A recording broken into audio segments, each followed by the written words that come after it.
Hello and welcome everybody to the NBA Trade Zone podcast where we talk all things NBA trades, past, present, and future. Hi guys, my name is Daniel.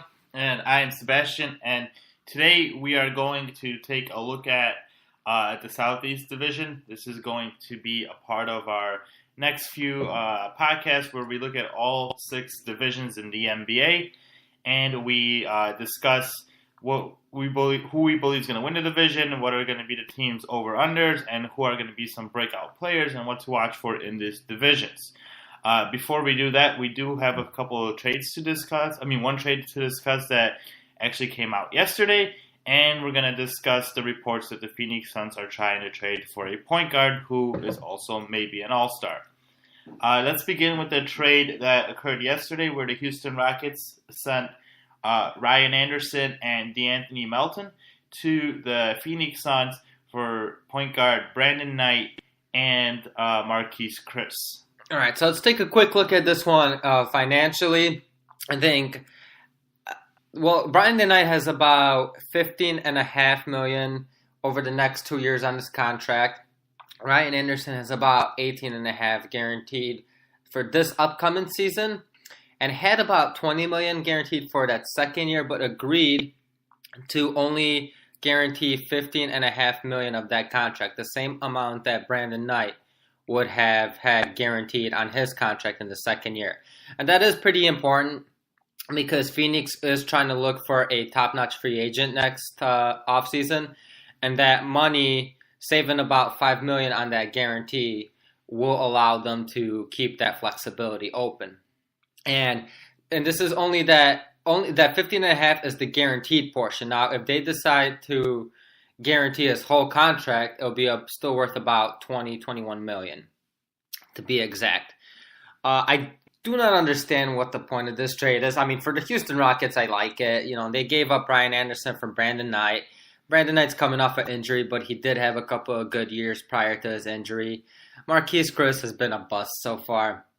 If he does do something for them, great. If not, no big deal. They lost DeAnthony Melton, a second-round pick, who seems read a scouting report yesterday, actually. I don't know too much about him. He seems like a jack of all trades, but really not great at anything. Barely even good at anything. Just someone that contributes at every aspect of the game at a mediocre level. I don't understand why Phoenix would do this. They need a point guard. If anything, Brandon Knight was going to help him out of that. He probably wouldn't be a great point guard for them, but at least he'd be a point guard. Now they have nobody at the point guard position. They lost another young player in Marquise Chris, who, again, like I said, has been a bust. But with the team that's rebuilding like they are, I think you got to keep these busts and try to see maybe if they do finally overcome their struggles. Marquise Chris doesn't seem like a player who really wants to improve. His motivation doesn't seem to want to be there. He hasn't been in shape the last couple of years, and for a young guy like him, that's just a complete fail. You got to be in shape in the NBA. That's just simple enough. I think we all know that. So he doesn't seem like a player who has much motivation. However, he is still young. I'm guessing that they really like DeAnthony Melton if they're going to trade for him, because that's the only reason why I see they would do it. I don't understand what swapping Ryan Anderson and Brandon Knight, who they need more, really helps them out with. But it is what it is, I guess. Yeah, the way I look at it is that Houston, whatever, they get Brandon Knight out of it. They don't lose much. They haven't been able to use Ryan Anderson.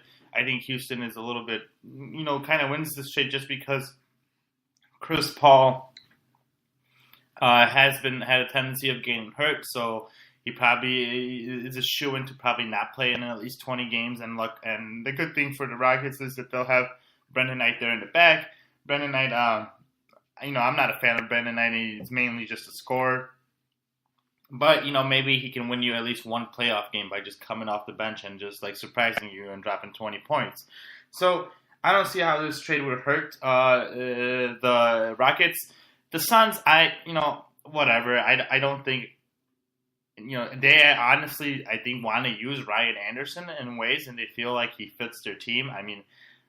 The only one thing Ryan Anderson can do is shoot. He plays terrible defense, but I mean, he is a really good shooter. I don't think that Ryan Anderson is something that's going to be part of Phoenix's plans. I think Phoenix is they should be trying to rebuild, but they seem to be kind of wanting to win now with like the Ariza signing and with the Anderson trade now. I don't think they're a team that's ready to win now, especially with the amount of good teams in the West. But I'm not totally against this trade. I mean, the salaries kind of are going to end up matching up, especially since Anderson agreed to that the guaranteed salary. So I don't think it's going to hurt anyone. So, whatever. Marquise Chris pretty much is done. Like you said, he's very unmotivated. He's coming very much out of shape. He hasn't shown anything, so I don't think losing him is a big deal. So I don't think, and I think Rockets kind of win here also because they get to get rid of Brian Anderson, and they don't have to give up any draft picks. So at the end, whatever, this trade happened. Both teams wanted these players, and both teams seem like they think that they're going to fit their team. So, it's good for them. And, I don't think it changes anything in the West. Yeah, what are the Suns going to do at point guard, though? They have nobody there right now. They have literally almost nobody at the point guard position. They got rid of Tyler Ulis earlier this year. What are they going to do at the point guard position? Well, they've been looking for a point guard, so maybe they're going to trade for one. Well, yeah, but what do they got to trade? I mean, so the report came out that Phoenix Suns have been trying to pursue Damian Lillard, Kemba Walker, and Terry Rozier for the point guard position, which actually makes perfect sense. I think that Kemba Walker would be a perfect fit there. I think Terry Rozier would be a great fit there. They're not going to get Damian Lillard. Let's just get that off their hand right now. They don't. The really only trade assets they have there is the next year's Milwaukee pick, their own pick next year. They have Dragan Bender that they might be trying to get rid of, but he's been a bust so far too. He's been a pretty decent shooter, but really has not done anything else. Hasn't really improved much in anything else over the last 2 years, which really doesn't do much for them. Now, they do have a couple of guys. I don't think they're going to trade Bridges, the guy that they just drafted this year. They pretty much felt that he was a great fit for them when they traded for him, I would assume. They have Josh Jackson, but I don't think they're going to trade Josh Jackson for Terry Rozier. Now, for Kemba Walker, they might be willing to trade Josh Jackson, but Charlotte actually seems like they believe that they're going to keep Kemba Walker there. The real only, for me at least, I feel that the real only player that they might have a chance prior to the trade deadline is Terry Rozier, because Boston might decide at some point, like, hey, we do have to get rid of this guy. As much as we love him, he's going to cost us a lot, and we don't have as much minutes for him as another team might have. But when they do decide this, the Phoenix Suns might have to be willing to, because I highly doubt that Phoenix have been willing so far to give up their first-round pick or Josh Jackson in trade for Terry Rozier. That is something that they might have to be willing to do in order to trade for Terry Rozier. Yeah, I mean, I'm not too worried about the whole point guard situation. I think, to me, it seems like Brandon Knight and Devin Booker didn't really match well together on the court. So I think you get rid of this trade just so you can, you keep Devin Booker happy and you don't stunt his growth.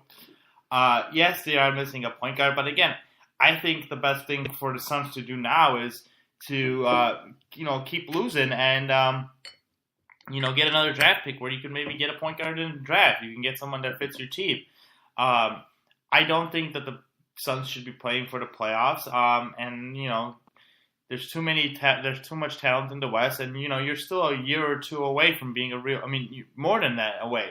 DeAndre Ayton is still super raw. I mean, the potential is there, but he's still not a great NBA player, or nowhere close to it. So I think getting rid of Brandon Knight's not detrimental to the team. No, it's not. I don't think they're trying to fool Devin Booker into essentially saying, hey guys, we're going out for the win by signing Trevor Ariza. I'm not trading for Ryan Anderson. And they have no reason to try to fool him at this point. They have him locked up for 5 more years beyond next year. So really 6 more years. I think at this point it's just like they should really feel like, hey, let's take a step back and continue our losing ways because we just don't have enough to make the playoffs yet. They don't even have enough to probably crack the top 12 in the Western Conference yet. But it seems like they're trying to fool Devin Booker into thinking they're winning. Yeah, I mean, no should they, in my opinion, win because they want the higher draft pick. All right, and then when it comes to the trades, I mean, yeah, I think Kemba Walker would be a nice fit. Unfortunately, we don't know who Phoenix was trying to give up in this trade. When I saw Damian Lillard, I mean, that's ridiculous. I mean, you'd have to give up either Booker and at least DeAndre Ayton would have to be involved in the deal. And I mean, Damian Lillard was just first team NBA, so that was kind of, a dream for them. Kemba Walker, because he's coming off a contract, he might be out there.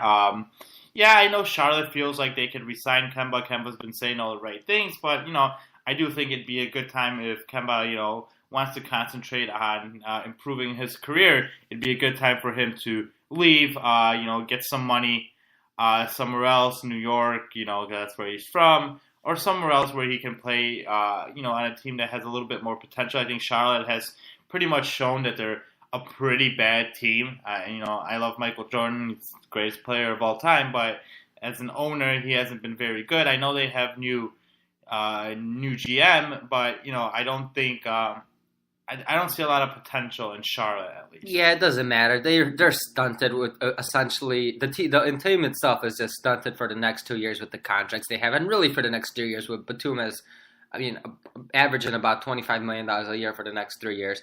They're not going to be able to do much at least until 2020 and probably 2021.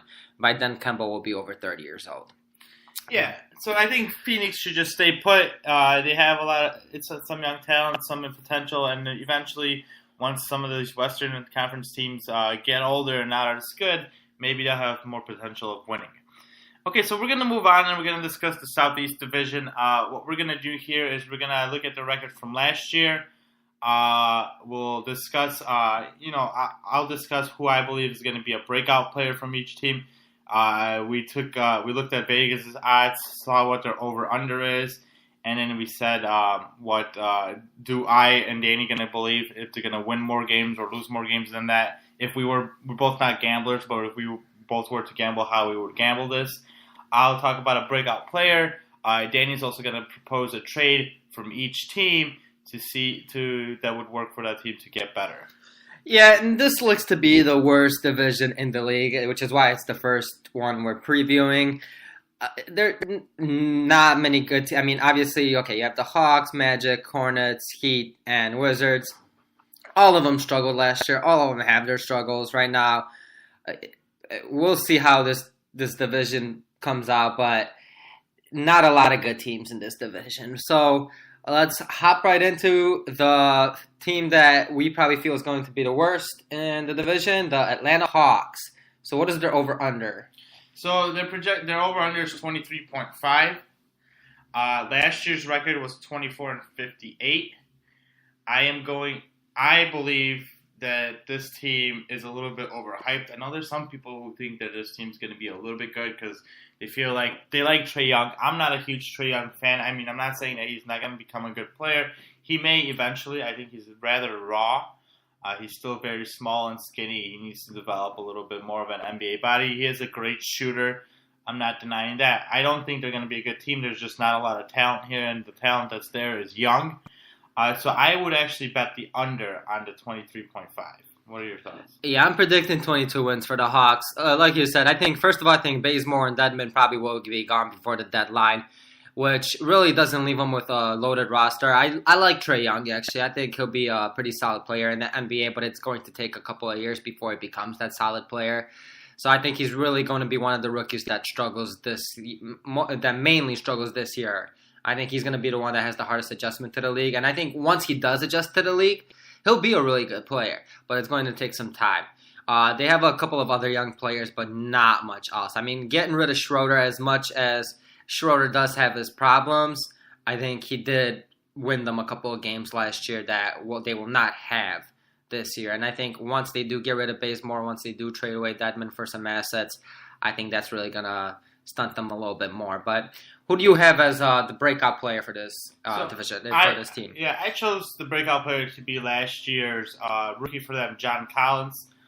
He's 21 years old. He's about 6'10". He plays, he can play multiple positions depending on what is needed. Last year he averaged